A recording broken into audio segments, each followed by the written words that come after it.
What's going on, everybody? It's your boy C-Zar, and we are talking about TAR's AI, TAI today. Hit that like button, subscribe if you want to see more content like this, you guys, and let's get into it. All right, it is the second day of July. Here we are at about 8.7 cents now. Hold on, let me check on something real quick. 8.7 cents now, yes, sir.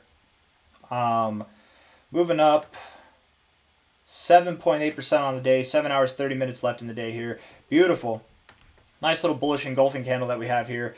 It's very possible that by the end of the day, we come back down a little bit, and if that's the case, don't worry about it. It's really not a big deal if we revert from here. Let's look at the short-term stuff, and then we'll zoom back out to the long-term stuff. Okay, 15-minute time frame. Volume's coming in. This is a good look. We're on Bybit, right? That matters. So good readings in the RSI, good readings in the price and the volume. We love to see it. So yes, that validates, in my opinion, that 7.8 cents, 8 cents, that was a low. Looking at this on a 1 hour time frame here, you know, we're at the overbought zone here where we have found a lot of resistance and turbulence. So again, if we find turbulence here, it's not a problem. It doesn't mean that we have to go lower than this low. We still could go below this low, but I don't think we will. I want to see what the overall high to low says. Yeah, it wouldn't be crazy at all. You know, a lot of cryptos, not financial advice, not a financial advisor, but a lot of cryptos lately have been coming up here, finding resistance at the 0.5 and then moving back down to the 236. I mean, something like that could happen, right? Move up here down to the 236. You've got this like parallel channel coming up. I don't know. 15-minute looks, or the 1 hour looks bullish enough, so I wouldn't be surprised. And the 15-minute does look bullish enough that you could go up to like 9 cents, 8.8, 9 cents, somewhere around there, right? 4 hour time frame. Looking at the 4 hour RSI bouncing right off the oversold zone. That's a rejection right there. You got into it a little bit, but then rejected right out of it. Back at the 50. The one thing here is that you've got lower highs and lower lows in the RSI, so that does make me think that you could still go lower, not just from here, but lower than that low. But I don't think you do. I would think that you hold support. Let's actually look at this from a different angle. Let's see. From a low to a high. Nope, that was not the low. That was fabricated. Low to high here. Just below the 382, kind of odd, man. The fibs are not in season right now. I don't know what it is, but they're just not working out like they normally do. And that's okay. I mean, over here it did. Over here it was perfect, but even that reaction's not proper. Normally you would continue going higher, and then here you would at least go to the 0.5, if not likely lower. But here I would think, yeah, 8.8 cents. We keep seeing that. 8.8, 9 cents, somewhere in that zone. Makes sense that we would go there, find some resistance. It'll look like a lower high, right? Give us the impression that we're going to see a lower low, but I doubt we do. I think that we'll just get that lower high, consolidate, and then we'll start to rip to new relative highs. That'd be my expectation. Looking at this on a daily time frame, 8.7 cents is the price now. Daily RSI is looking kind of bearish, actually. It's looking like it's ready to be bullish, though. It's got some fierceness to it, but you're still in this downtrend. Lower highs, lower lows.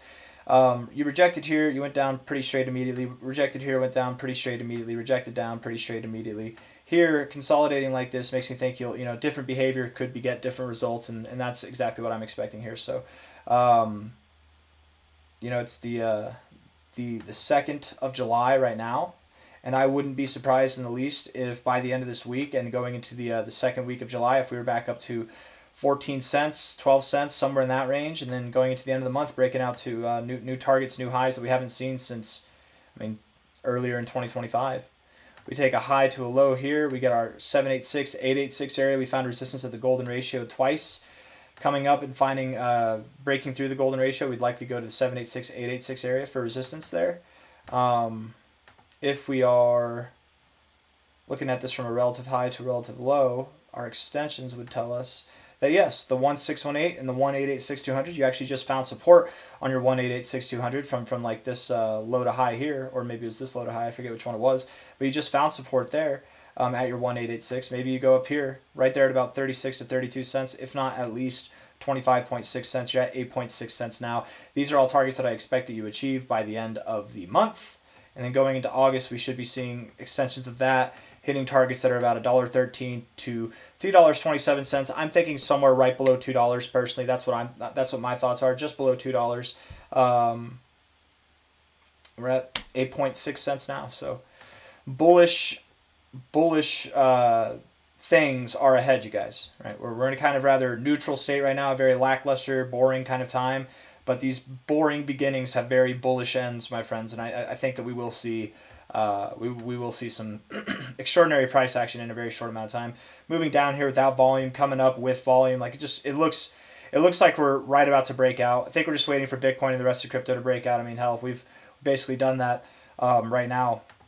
We're looking like we want to press new all-time highs here any day now. I mean, it could be by the end of today at this rate, right? We got 7 hours, 25 minutes left. Bitcoin's only 2.5% away from its all-time highs. Yeah, we could see that in the next 2.5 or 7.5 hours. It's absolutely possible. Do we do it today? Maybe, maybe not. I still think that we're gonna clear out some longs down here before we go higher, but maybe, I don't know. Let's see, what is this liquidation heat map looking like? Yeah, in fact, there's only longs to liquidate at the moment. I mean, there's some shorts up here that you could liquidate too. You could absolutely get some, but I would think it'd be more lucrative to go down. But anyways, that's all I got for you guys. So with that, don't be surprised if TARS does go a little bit lower. We could see, I was thinking we go to 8.8 cents before going lower, but maybe from a low to a high. If you don't be surprised if you go down to like 7.2 to 7 cents. If you go to 7 cents, 7.2 cents, it's fine. Find support there and then continue to move up. Hit the like button, guys. Subscribe if you want to see more content like this. I really appreciate you all for being here. Thank you. Take care of yourselves, all right? Bye-bye.